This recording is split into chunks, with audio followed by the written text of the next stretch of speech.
దేవుడు నీ కొరకు నా కొరకు ఆయన ప్రాణాన్ని పెట్టాడు కనుకనే మనం ఈ రీతిగా క్షేమంగా ఉన్నాం. ఆయన ప్రాణాన్ని పెట్టాడు కనుకనే రేపు ఆయన నిత్యరాజ్యానికి మనం అందరం కూడా వారసులం అవుతున్నాం. ఆయన ప్రాణాన్ని పెట్టాడు కనుకనే మనకున్నటువంటి దోషమంతా కూడా ఆయన కడిగి వేస్తున్నటువంటి దేవుడు నమ్మగలిగితే, అడగగలిగితే, ప్రభు పాదం పట్టుకోగలిగితే ఆయన్ని దోషాలన్నీ కూడా కలిగేస్తాడు. దేవుని స్తోత్రం చెప్పండి గట్టిగా.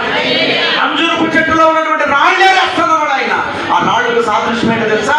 మనలో ఉన్న కోపం ఒక రాయ, కోపం ఒక రాయ, మత్సరం ఒక రాయ, అసూయ ఒక రాయ, బాగులేతనం ఒక రాయ, అబద్ధం ఒక రాయ.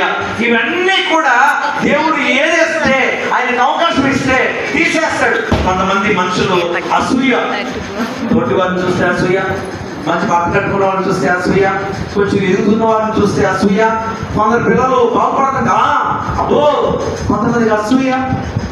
పిల్లలు ఇవన్నీ రాళ్ళైతే వాళ్ళని దేవుడు ఏం చేస్తున్నాడు? ఆ అసూయ అనేటటువంటి రాయ, కోపం అనేటువంటి రాయ, సమస్తం అంటే కల్మషం అనేటువంటి రాయ, ఇవన్నీ ఏదేస్తే అక్కడ ఇంకేమీ ఉండవు. దేవుని స్తోత్రం చేద్దామా? అక్కడ ఇంకేమీ ఉండవు, అంతా శుద్ధమైపోద్ది. దేవుడి వాక్యం లోపలికి వస్తుంది, ఎరువుగా మారుతుంది, మన జీవితాలు బాగు చేస్తుంది. అప్పుడు మనం ఫలించే వారంగా ఉంటాం. ఆమె చెప్పింది గట్టిగా. మన కుటుంబం